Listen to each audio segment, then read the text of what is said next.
Աստվածաշնչյան ընթերցանություն ամեն առավոտ Չարլզ Սպերջեն դեկտեմբերի 17 Հիշեցի քեզ Երեմիա 2:2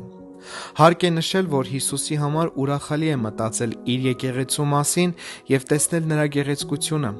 ինչպես թռչունն է վերադառնում իր բույնը, իսկ ճամփորդը շտապում է տուն, այնպես էլ մտքերն անդադար ձգտում են դեպի սիրելիին։ Մենք չենք կարող հագենալ սիրելիի դեմքին նայելուց, մենք փափագում ենք միշտ մեր աչքի առաջ ունենալ մեզ համար թանկ կերպարները։ Դա հատկապես վերաբերվում է Հիսուս Քրիստոսին։ Անհիշելի ժամանակներից նրա ուրախությունը մարդկանց որդիների հետ էր։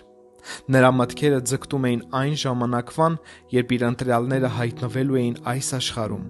Նա զննում էր նրանց իր կանխատեսության հայելու մեջ։ Քո գրքումը գրված էին այն բոլոր օրերը, որ լինելու էին,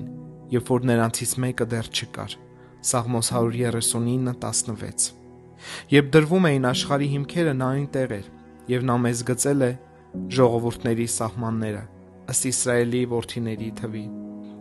Մեկ անգամ չէ, որ մինչև իր մարմին հագնելը նա երկիր է իջել մարդու կերպարանքով, Մամբրեի կաղնիների մեջ, Ծննդոց 18:1 Հակոբի ջրանցքի մոտ, Ծննդոց 32:22-30 Երիքովի պարիսպների մոտ, Հեսու 5:13 և Բաբելոնյան բորբոքված հնոցում,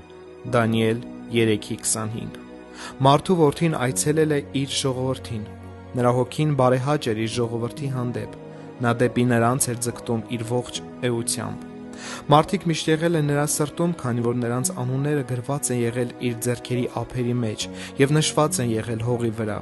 ինչպես Իսրայելի ցեղերի անուններով լանջապանակներ մեծ քահանայի։ Ելից 28:29 Լավագույն զարդարանքը, այնպես էլ Քրիստոսի ընտրյալների անուններն էին ամենաթանկարժեք զարդարանքը, որ փայլում էին նրա սրտի վրա։ Երբեմն մենք մոռանում ենք մեր Տիրոջ կատարելության մասին, բայց նա երբեք մեզ չի մոռանում։ Սիրելիներ, եկեք նախատենք ինքներս մեզ անցյալի մոռացկոտության համար և աղոթքով շնորհք խնդրենք, որ իր մասին մշտապես հիշենք։